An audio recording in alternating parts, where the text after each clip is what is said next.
गुलजैन, मैंने आज बहुत मेहनत की, लेकिन टीचर ने मेरी तारीफ करने के बजाय मुझे दूसरों की तरह मेहनत करने को कहा। मुझे बहुत गुस्सा आया। तुमने मेहनत की, यह सबसे अहम बात है, मगर याद रखो मेहनत का सिला फौरन नहीं मिलता। सब्र का दामन थामे रखो। लेकिन ये कितना मुश्किल है। मैं अब हर बार अच्छा करने की कोशिश करता हूँ, लेकिन मुझसे सहा नहीं जाता। दरख्त कैसे बढ़ते हैं?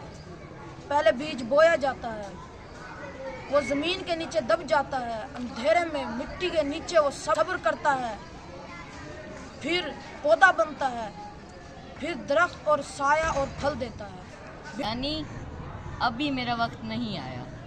बिल्कुल, अगर तुम सब्र और बर्दाश्त से काम लो तो तुम्हारी मेहनत का एक दिन बेहतरीन नतीजा ज़रूर मिलेगा। अल्लाह ताला सब्र करने वालों के साथ है। भाई, अब मुझे समझ आ गया है। मैं सब्र करूँगा और मज़ीद मेहनत करूँगा।